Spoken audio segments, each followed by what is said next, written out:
চলে আসছি ময়মনসিংহ ফুলবাড়িয়া থানার নাওগাঁও পলাশিয়াটার গ্রামে।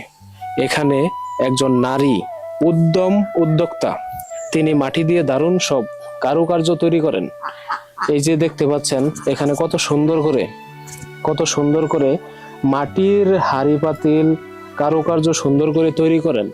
এখানে আছে মাটির হাঁড়ি পাতিল, দইয়ের পাতিল, ফুলদানি আর অনেক সব কারুকার্য এখানে সুন্দর করে তৈরি করেন।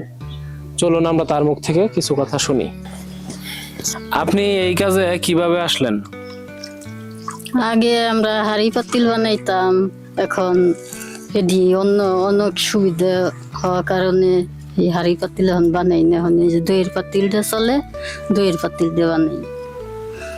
এটি ছেলে মেয়ে ছোট আসাল লেখাপড়া করাইছি, এর মধ্যে থেকেই বানিয়ে আমরা ছোট থেকেই এই কাজই করতেছি। লেখাপড়া করি নাই, এইটাই আঙ্গুরে বিদ্যে। এখন আগে হাঁড়ি পাতিল বানাইতাম, এখন এই যে দইয়ের পাতিল 10 বছর ধরে বানাইতেছি।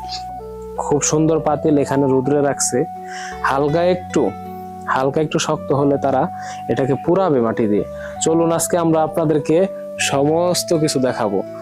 আপনারা দেখবেন যে কিভাবে মাটি দিয়ে মাটির পাতিল পুরে তারপর এইটাকে পরিপূর্ণ করা হয়।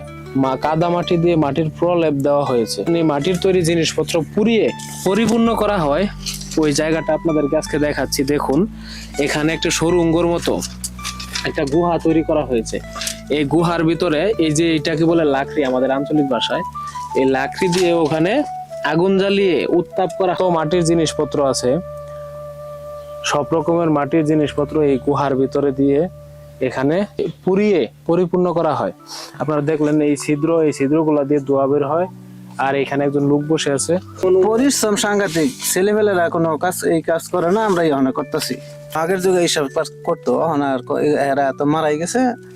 আঙ্গর আমল তৈরি আর কি আমরা করবো, তারপরে তো বাদি। আপনারা তাইলে এই ঐতিহ্য ধরে রাখছেন? হ্যাঁ, এই তো মোটামুটি আছে আর কি, আঙ্গর আমল তৈরি আছে।